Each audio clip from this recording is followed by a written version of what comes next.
Talia, tell us about your background in business consulting and marketing and publishing. Thank you for asking. I've had a 25-year career in advertising, marketing, and magazine publishing. For me, it was one career, even though it sounds like three different careers, because one merged into the other and expanded and so on. I started at an advertising agency in the creative side, actually, and then brand managing. And then I moved into the advertising sales of magazines, went into marketing, and found myself more and more consulting the clients as to how to market within their strategies. And it was just one big, glorious career that I enjoyed very much. Tell us a little bit about the magazine you published and the companies that you've worked with. Yeah, I worked for quite a while at Hearst Magazines at Redbook. Redbook magazine, I was a salesperson for space sales. And I became more and more involved in marketing and was promoted, which was unusual at the time, to marketing manager at Redbook. They were all men, all men. Really? I'm talking mid-80s. And then I was tapped to become the publisher of Savvy Woman magazine. And that shook the industry because I jumped from here to here. And I made the jump because my clients recommended me to Savvy, and I also came to them to their first interview with the whole marketing plan, showed them what their magazine had done, what it had not done, what the competition did, what it didn't do, and what were the opportunities. So they couldn't resist, obviously, and that's how I got the job. But that shook the industry in terms of women who were very capable but were being kept down in very low management, while less capable men were being promoted all the time. So that was the big thing in my career as a magazine publisher. So at Savvy Magazine, however, it was a small company. It went through various transitions. It was owned by a private person. And within about a year and a half, they determined that it didn't work financially for them. And I went on my own, as we said at the time, took my marbles and started my own game. And the game was that I could see opportunities for marketers to reach the top of the pyramid of the businesswoman's market, or the woman who earned her own money, and no one was reaching her. But I found a way to do that. So I went on and I did it, and I ran my company for about 9 years, and every single consumer product company was my client. There was not a consumer product company, from pantyhose to cars, typewriters to obviously more female products. But that's what I did because no one was able to match what I did. What do you think it was that made you so successful in your career? Ambition, persistence, and statistics. Statistics. My ability to look at raw numbers and make correlations between supposedly unrelated things, or come up with different ways to look at figures that are already there, but let the computer work them and then come up with a marketing niche that has not been explored. So statistics, every time, did it. What role did mentors have in your life and in shaping your career? Zero. I had no mentors. Not that I didn't want one, but the mentors were men who mentored men. No one ever. If I had some good bosses once in a while that appreciated me, but they never could see beyond the female stereotype. My publisher at at Redbook was a wonderful man who once said in front of, we were at a conference in Florida, and he said in front of everybody, Talia is going to be the first woman publisher at Hearst Magazines. And someone said, how long will it take? He says, if it's up to me, 5 years. I was already being interviewed for Savvy magazine. And that person who was interviewing me was standing right there. So a week later, I became a publisher of a major magazine, not the 5 years that they thought at Hearst it would take me. So while you were publisher of Savvy Woman magazine, you were one of only 4 female publishers in the market at the time, and one of the first. What did you learn from this? I learned, again, I'm talking the 80s, that unless a company made a specific effort to understand the needs of women in management and support them with specific programs, specific attention, then it was just very hard. At the time, at Savvy magazine, I had an employee who was sleeping with my boss. I had the daughter of the owner of the company working for me. They undermined me at every opportunity, whether they wanted to or not. It happened. And it will not happen today. Now there are laws at the books for that, against that. Right. But it had to be done through legislation. I'm one of those women who cracked the glass ceiling, but cracked my own skull in the process. Oh, wow.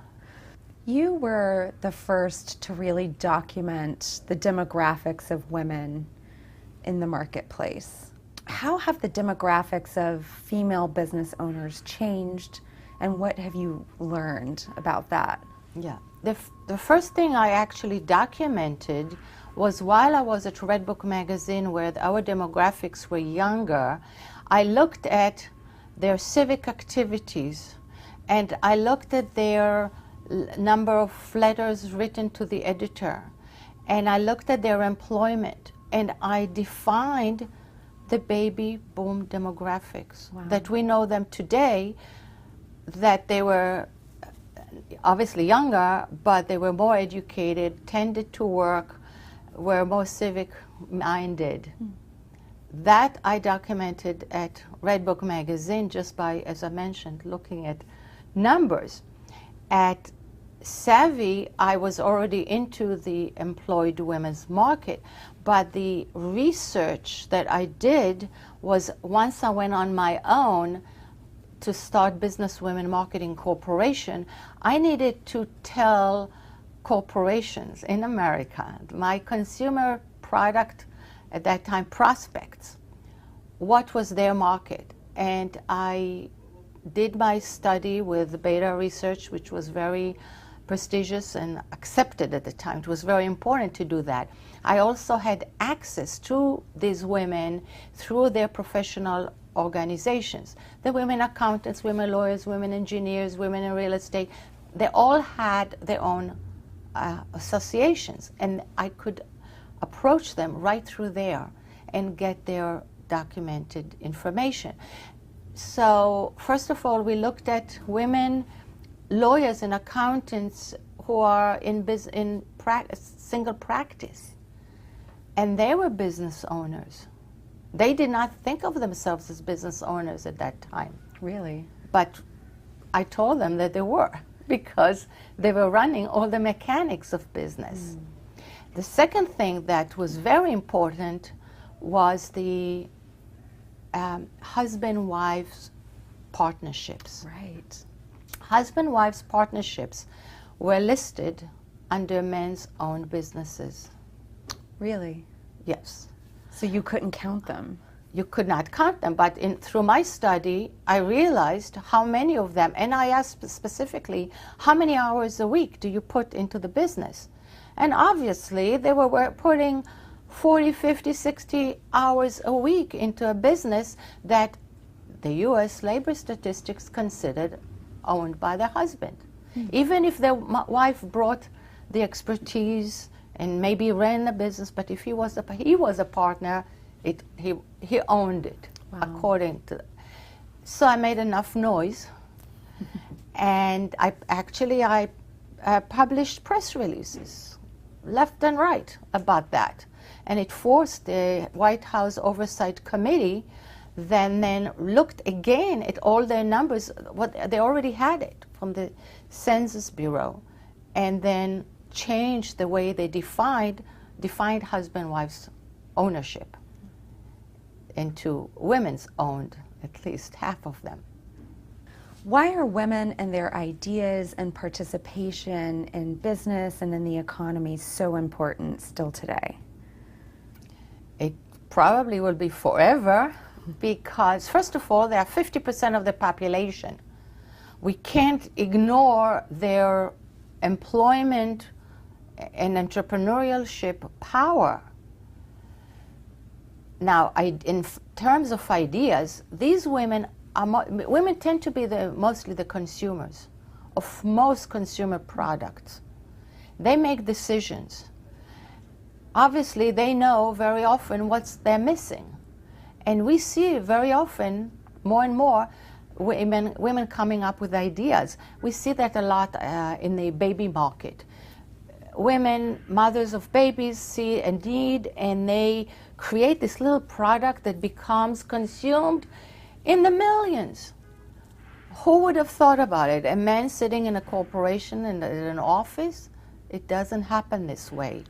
We are now more open, and there are more opportunities for women to come up with those ideas and then develop them and market them and making them a success. You can't not have women participate in the marketplace. In the 80s, when we still had typewriters, I know that many young people don't even know what a typewriter is, but when we had typewriters, IBM advertised typewriters in Fortune magazine, for example. It never occurred to them that the secretaries are the ones who were buying typewriters, and the ones who were not reading Fortune magazine until I came and told them that.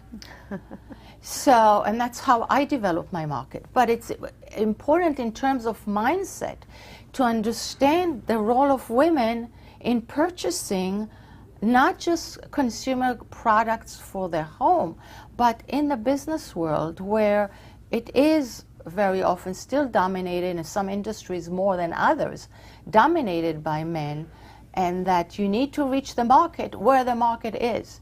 And if this secretary reads a baby book, then you advertise your computer in the baby book. That's where you reach her.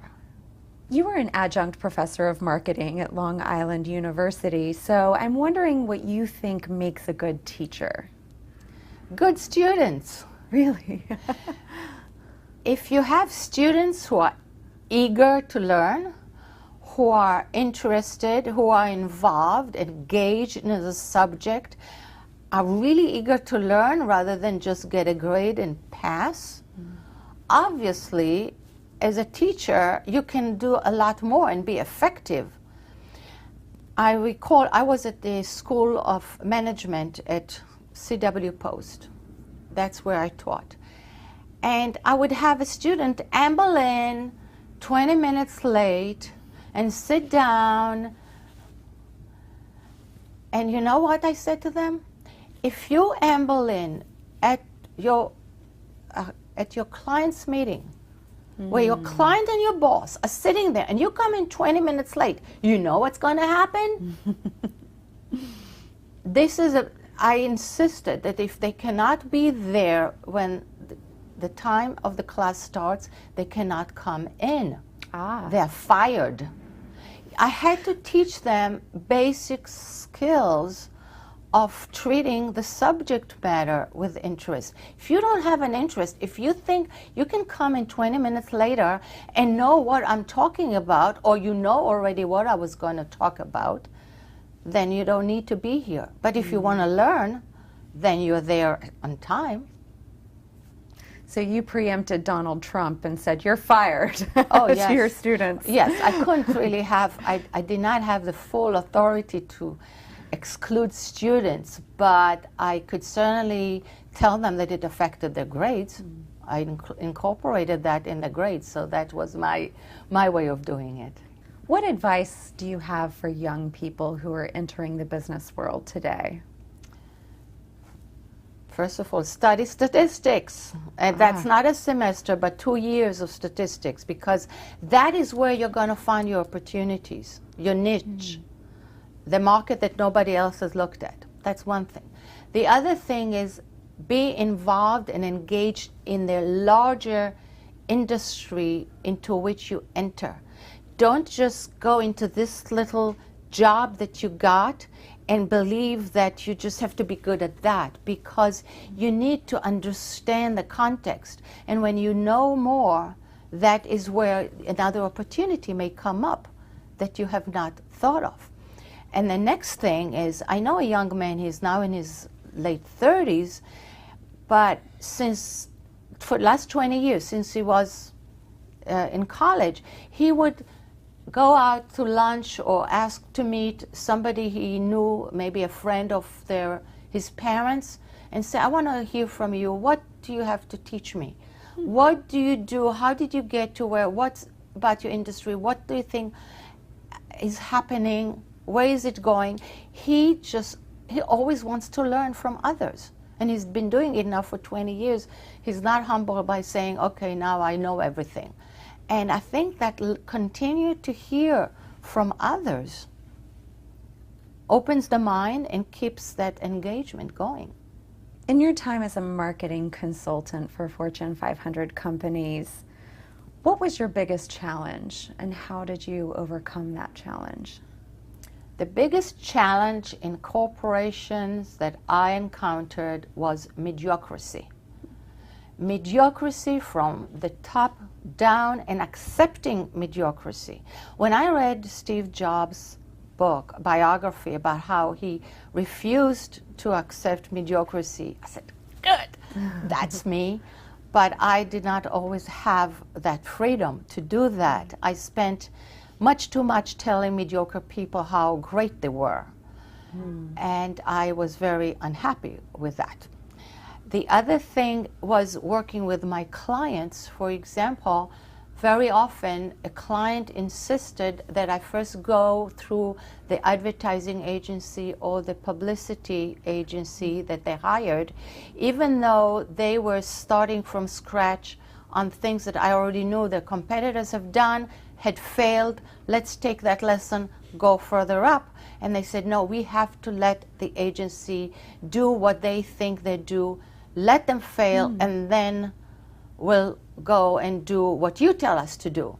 It came to a point where I said to my potential client, I cannot afford to work with your agency. Either you work with me directly, or I can't. I'm a business owner, one person. Well, I had 5 people working for me, but basically I was doing the major strategic planning for each client. And you know what? Even General Motors accepted that and cut through all of their agencies right to top management.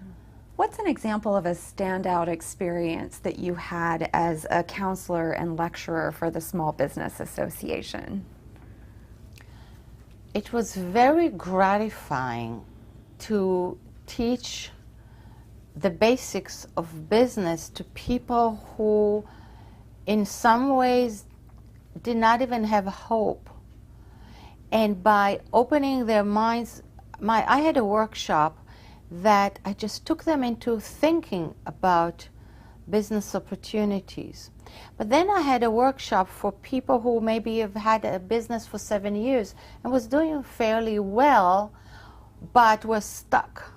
So getting them unstuck by going back to basics and start looking at the business all over again with a fresh set of eyes and gray cells was very satisfying to me, because very often it took all of 3 hours of workshop, and suddenly the life at least the business life, changed. And of course it has effects on other parts of their lives. What types of curriculum or exercises would you use in the workshops?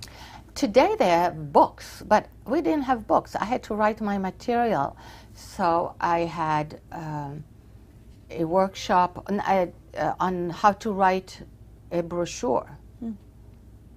It's amazing how many people have a brochure that doesn't have the phone number or the email, or you don't even know what it is in the front. They use something fancy and you still don't know what it's about. So there's a lot of basic stuff. There was a workshop that I did for partners. People going, two people going into business together. What are your projections? What is your tolerance level? For example, cash flow. One partner is willing to have a year of no cash flow and putting money and borrowing money and definitely not taking any profits, while the other has a tolerance of maybe 2 months. They don't realize it until they sit down and we discuss that and we go over specific, we put it on charts so we can see the numbers of what are the projections in the best case scenario, the worst case scenario, and what is the tolerance level of each one of them. If they don't figure it now, we know what's going to happen in 6 months.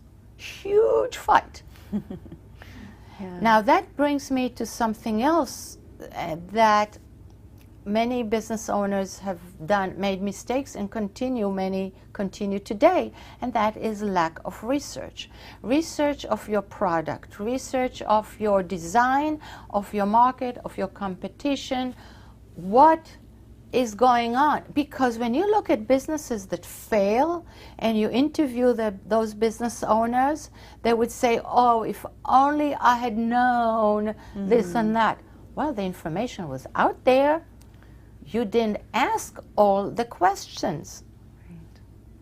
Another thing that people do or should do is work for somebody else in that business for at least a year, even at a low level. Get to know it. Before you buy a franchise, you think the franchisor is going to give you everything. Work in one of their stores for a year. Learn the inside, see what are the pitfalls. Then go and spend your money in buying the franchise. You're going to be a lot smarter. That's research.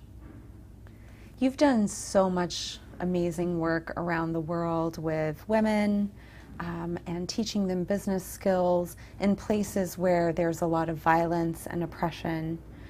What do you think is the role today of social entrepreneurialism and the plight of people around the world? Of all the things I've ever done, teaching business to women in oppressive society or underdeveloped societies, which sometimes are the same in a way and not entirely, was the most gratifying thing. I'll give you examples of a woman in an African village. The minute she gets a $5 loan from Kiva, it used to be Credit Union that was doing that. Now Kiva, K-I-V-A, does that, and others. She buys maybe caning tools to fix chairs. And she starts earning a living. You know what happens? Her husband stops beating her. Her in-laws stop enslaving her. Her sons get a new vision of what a woman can do or is in the world. And their daughters have a new vision of hope for the future. These women, once they make money, you know how they spend it? On food for their children. You know how the men spend their first money? Most likely on booze.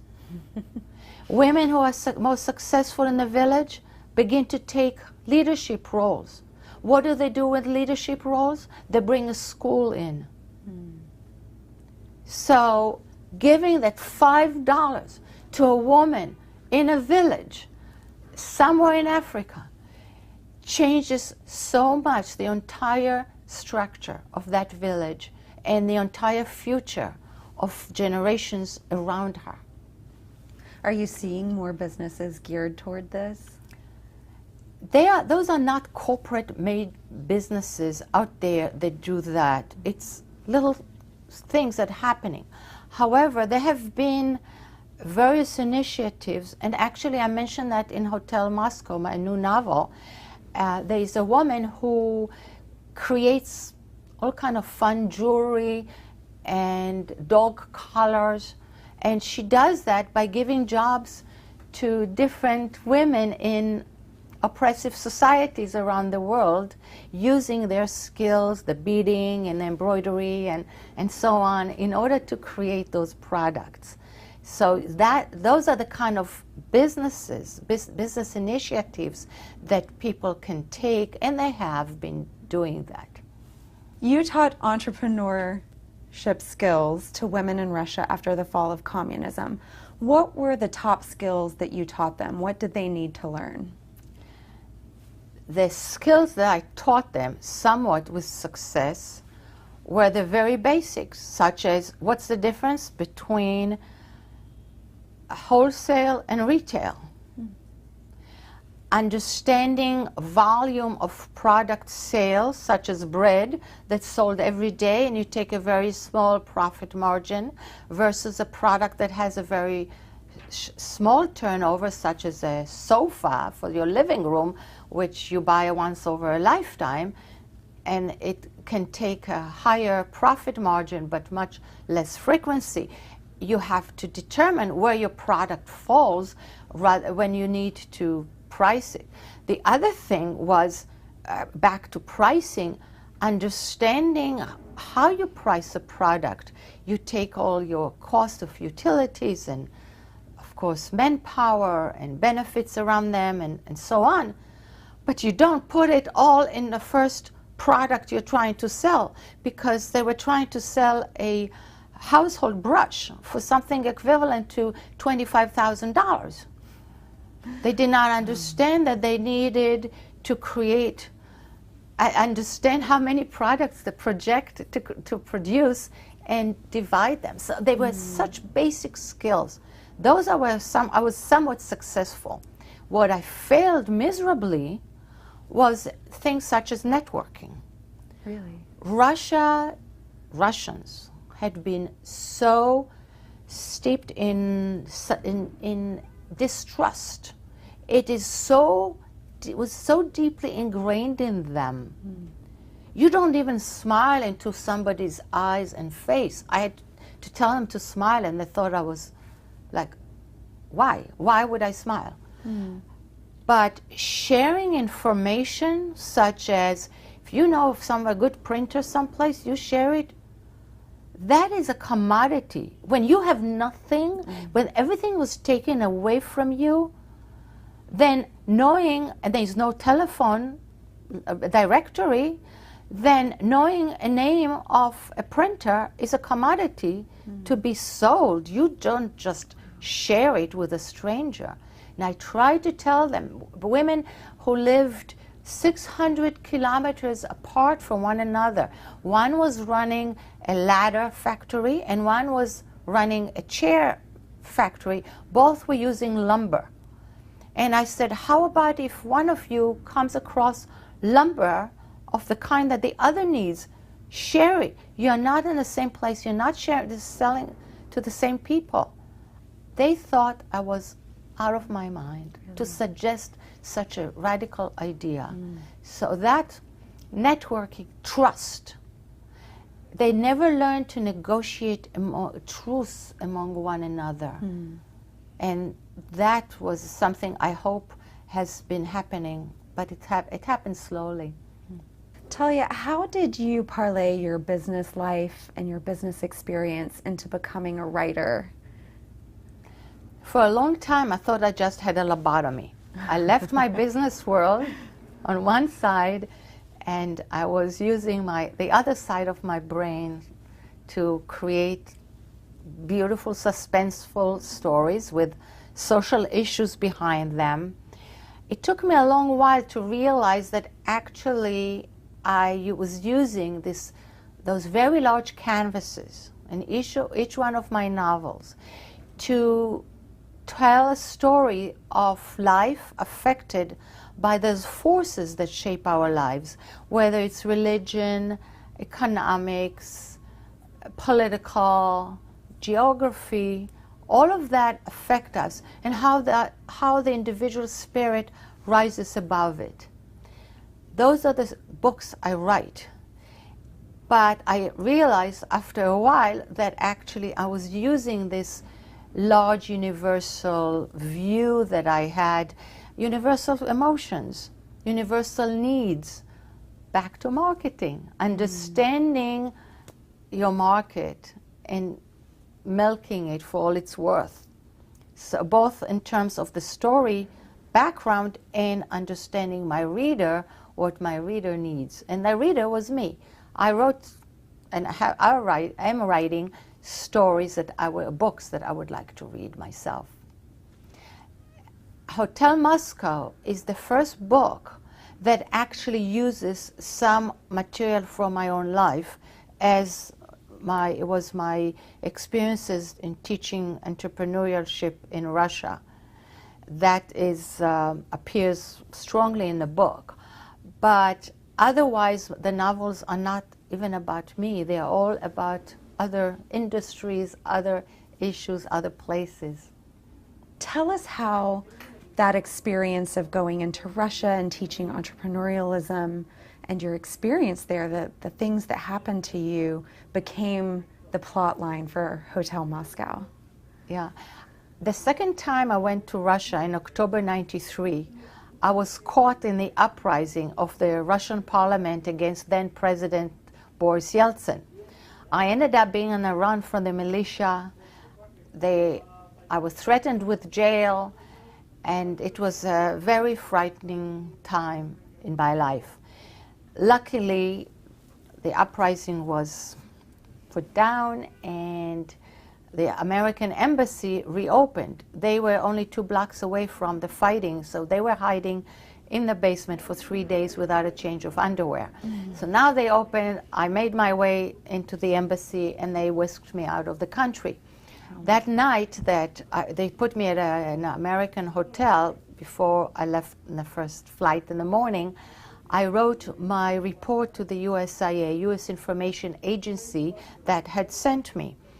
And I explained in what turned out to be a 23-page report what had happened. That was the beginning of my writing career. At that time I started to write a novel that was set in Russia, and I did a lot of learning the techniques, the skills of fiction writing. That novel never got published. 20 years later, I was on a book tour for my third novel when I was writing another novel where the protagonist, who was an American businesswoman, and I realized that I needed to put her someplace exciting, and I had done all the research. So I then gave her the rest of the story.